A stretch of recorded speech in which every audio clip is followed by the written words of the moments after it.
Hi guys, my name is Kelsey from Just Sew, and today I wanted to show you on my long arm some examples of what can cause shrinkage in your quilt while it is being quilted. This is something that a lot of customers don't understand because it's hard to visualize if you're not actually in front of the long arm.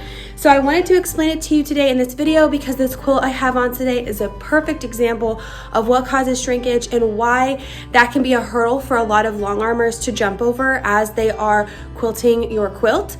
Sometimes it is super easy and you don't really have to worry about it or worry about the shrinkage at all, and sometimes it affects it drastically. So I just wanted to show you guys as a customer what to kind of picture when your long armer talks about shrinkage, or when you are picking out a quilt pattern, why that might affect your choice. So on here today I have a quilt that the customer wanted double batted. So there's 2 layers of 80-20 hobbed batting on here right now, and she also wanted dense quilting. And I wanted to show that to you guys today because those are 2 of the things that cause shrinkage are loftier battings and dense quilting.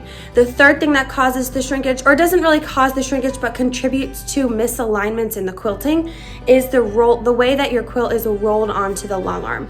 So a few things to consider. This customer also picked a pattern where every single row of quilting needs to be lined up to the row previous to it, and that is something that's really hard to do when your quilt shrinks a lot. And so I thought this is a perfect quilt to show you guys as an example, because she chose 2 things that cause shrinkage the most and a quilt pattern that is kind of hard to work with shrinkage. It's ending up like looking beautifully, and I am actually so glad she picked all those things because it looks gorgeous. But it is kind of a recipe for some amount of difficulty that I thought it would be good to demonstrate to you guys today. So the first thing I thought I'd talk about is how it is rolled onto the long arm. So as you can see, I have my batting and my quilt top hanging loose. This is called floating my batting and my top, and this is typically how I do it. Sometimes I will go through and base the entire quilt, but that's usually only if I'm doing a custom. If I'm doing something that's edge to edge like this, I usually float my top and batting. And you can see here that the backing is rolled onto the machine. So as the machine is quilting, it can only quilt this amount of space. So here I have my machine, and it can move between these 2 bars and all the way across here. So once my machine has quilted everything that it can within this throat space, I need to roll the quilt up onto this bar right here. You can see where part of the quilt has already been rolled up here, and get to the next section that needs to be quilted. So as you guys can imagine, when you're rolling something up, it tends to push everything forward, like something that you're tightly rolling. And so everything that's currently quilted doesn't budge at all, but everything that has yet to be quilted, it can affect it a little bit in that rolling process. And it also kind of depends on how thick your quilt is, how big it is, how thick your batting is, and things like that, is how thick that roll will get. So once it's rolled, the next row of stitching needs to be lined up to the row previous to it. So I'm going to show you an example of something that's really easy to align. That's more of a pantograph that doesn't need to be lined up point for point to the row above it. And I'm going to show you this quilt that needs to be lined up point to point to the row above it. So when there is shrinkage, it can be really obvious if you don't manually adjust all of those points as you go along. So I'm going to show you 2 examples of that. Okay, so this is my computer where I program in all of the quilting designs according to the quilt size. So right here, this is supposed to be a inch for inch perfect example of where my quilt is on the long arm. As you can see with an example like this, which will look just like this when you're picking it out, it's kind of like a blocky design. As I add more rows, you can't even really see where one row starts and another row stops. So this one, when there is shrinkage, because there will be shrinkage in every quilt, for me, I really don't have to account for it very much because I'm not trying to line up this row with the row before it. Because there's nothing to line it up to. So if this heart, let's say by the time I got to the bottom of the quilt, this heart was actually a 1/2 inch to the right, you wouldn't be able to tell that anything was wrong with it. It would look totally fine. But I'm using this one over here as an example of what I'm currently working on. This one, if I scroll in here, you can see that every one of these diamond points needs to line up to the center of the circle above it. So this is something I do need to line up point for point every time I roll the quilt. So the red is what has already been sewn, the black is what has yet to be sewn. And I've gone ahead and I have rolled up my quilt so that my last stitching is right here. And now I need to get the rest of this ready to be sewn. And I'll show you guys once I do my rolling on the machine how off it is if I didn't manually adjust it. Okay, so I've told the machine where this last row of stitching is on the quilt, and it has rolled up my next black stitches. So this is the next part that's going to be quilted. I know that this first point is perfectly aligned, but if you see my purple crosshairs over here, that's where my needle is.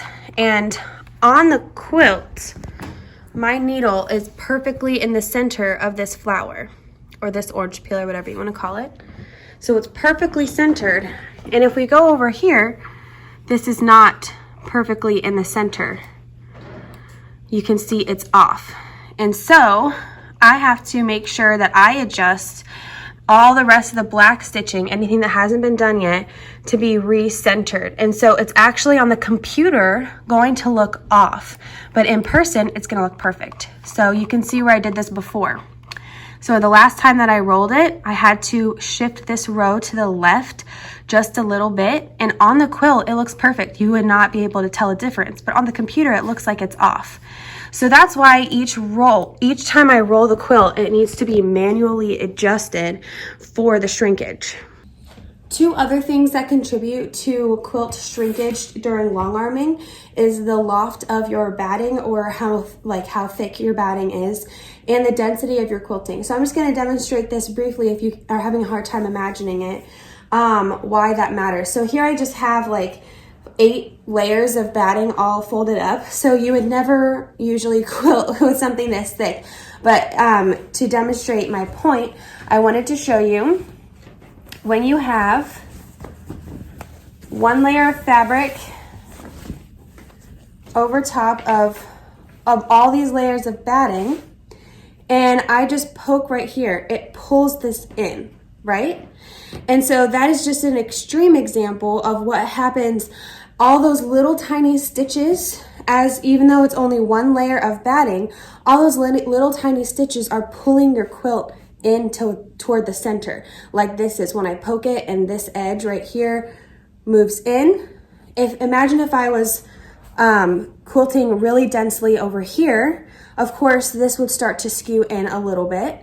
And then even with just one layer of batting, it's almost imperceptible to the eye, the level of shrinkage. So it really doesn't drastically affect the size of your finished quilt, but it can drastically implicate the next row of stitching as you try to line it up. I hope that was helpful to some of you guys who are either just curious about what quilt shrinkage is and what causes it. If it's something wrong with your piecing, it's not something wrong with your piecing. This quilt is actually pieced so beautifully. But that's just something that happens as a quilt is being quilted. It will inevitably happen with every single quilt. I also wanted to show you because it does implicate things like choosing your quilt pattern. And some people have asked me, my requests have gone up for people wanting their backing to be perfectly centered with their top. And one of the hardest things about that is because your top, I have done it twice, and it ended up looking fine. The first one, the piecing was perfect, and I think it actually looked as good as anyone would ever be able to get it to look, but it still wasn't perfect. The second one wasn't pieced as precisely, and so it just, no matter what I did, it was not going to be centered on the back. Part of that was just because of the way the top was pieced, and second of all, it's really hard to center it if your quilt top is shrinking as it goes along. And so I just wanted to show that to you guys so you can kind of understand some of the things that a long armer takes into consideration. That's also why on my website I have a couple patterns, this one included, that cost a little bit more because of the extra time it it takes to line up every single one of those points every time the quilt is rolled. And so I just wanted to share that with you guys so you can kind of picture what's going on in a long armer's head as they consider these requests and as they consider their time that goes into each quilt, and as you consider the final outcome of a quilt, what might have gone into it. So I hope this was helpful, and make sure you subscribe to my channel for quilting and sewing tutorials, as well as a few behind the scenes long arm videos like this one.